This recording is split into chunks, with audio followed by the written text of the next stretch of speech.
छत्तीसगढ़ के लगभग 86,000 रसोइया पिछले 30 दिनों से धरना प्रदर्शन कर रहे हैं।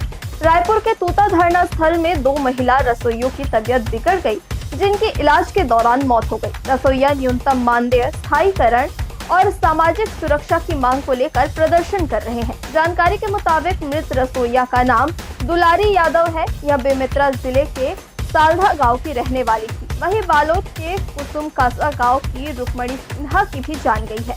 दोनों की हालत 25 जनवरी को बिगड़ गई थी। इलाज के लिए अस्पताल में भर्ती कराया गया, जहां दोनों की ही मौत हो गई।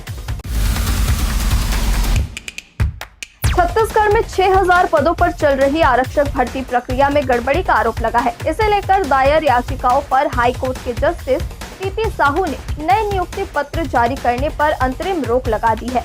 अब अगली सुनवाई तक पुलिस विभाग किसी भी उम्मीदवार को ज्वाइनिंग लेटर नहीं दे सकेगा।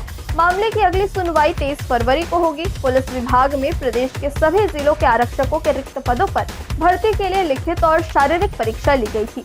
चयन सूची जारी होने के बाद भर्ती में बड़े पैमाने पर गड़बड़ी का आरोप लगा है। छत्तीसगढ़ में बारिश की संभावना है। वेस्टर्न डिस्टर्बेंस के प्रभाव के कारण सरगुजा संभाग के कुछ जिलों में गरज चमक के साथ हल्की बारिश हो सकती है। वहीं तापमान की बात करें तो उत्तर छत्तीसगढ़ में अगले 3 दिनों तक 1 से 3 डिग्री न्यूनतम तापमान में गिरावट होने के आसार है। इसके साथ ही रायपुर, बिलासपुर, दुर्ग और बस्तर संभाग के जिलों में न्यूनतम तापमान में कोई खास बदलाव की उम्मीद नहीं है। पिछले 24 घंटों में राज्य में अधिकतम तापमान राजनांदगांव में 31.5 डिग्री सेल्सियस दर्ज किया गया है, जबकि सबसे कम न्यूनतम तापमान अंबिकापुर में 11 डिग्री सेल्सियस रहा।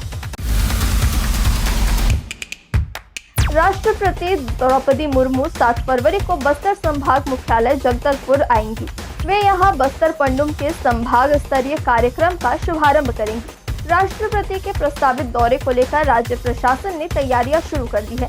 इसे लेकर मुख्य सचिव विकासशील ने मंत्रालय महानदी भवन में वरिष्ठ प्रशासनिक अधिकारियों की बैठक लेकर सभी व्यवस्थाओं की समीक्षा की। इसके साथ ही वीडियो कॉन्फ्रेंसिंग के माध्यम से बस्तर कलेक्टर से जगदलपुर में की जा रही तैयारियों की विस्तृत जानकारी ली।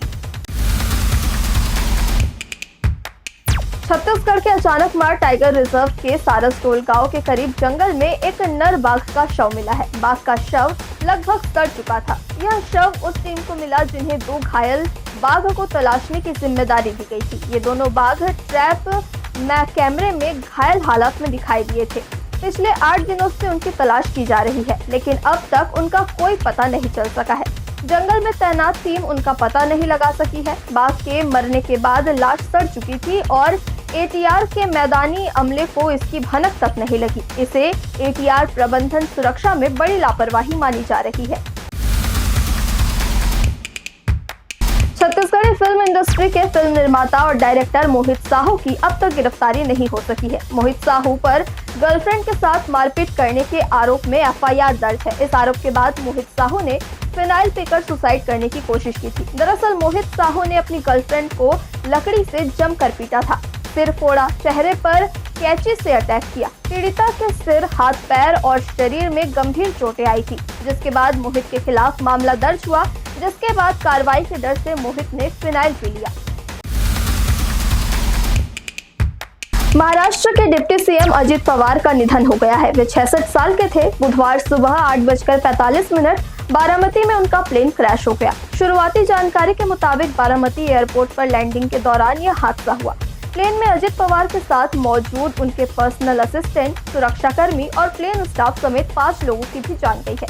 अब तक मिली जानकारी के अनुसार पवार मुंबई से चार्टर्ड प्लेन में बारामती गए थे, जहां लैंडिंग के दौरान प्लेन रनवे से फिसल गया। नागरिक उड्डयन महानिदेशालय डीजीसीए ने हादसे में 5 लोगों के मारे जाने की पुष्टि की है। थोड़ी देर पहले 6 लोगों के मारे जाने की खबर आई थी। मनरेगा को लेकर कांग्रेस ने बड़े आंदोलन का ऐलान किया है। दिल्ली में कांग्रेस की बैठक के बाद रायपुर में मनरेगा बचाओ संग्राम समिति की अहम बैठक हुई, जिसमें आंदोलन की रूपरेखा तय की गई। बैठक में प्रदेश अध्यक्ष दीपक बैज, पूर्व मुख्यमंत्री भूपेश बघेल, नेता प्रतिपक्ष चरणदास महंत, पूर्व मंत्री ताम्रध्वज साहू, पूर्व मंत्री उमेश पटेल मौजूद रहे। बैठक में 2 बड़े फैसले लिए गए। कांग्रेस 30 जनवरी को प्रदेश, जिला और ब्लॉक स्तर पर चक्का जाम करेगी। इसके बाद 31 जनवरी से 7 फरवरी तक प्रदेश के सभी जिलों के कलेक्ट्रेट में प्रदर्शन किया जाएगा। छत्तीसगढ़ी रफ्तार की आज की बुलेटिन में बस इतना ही। अपने आसपास की खबरों से जुड़े रहने के लिए हमेशा बने रहे हर्ष न्यूज के साथ। नमस्कार।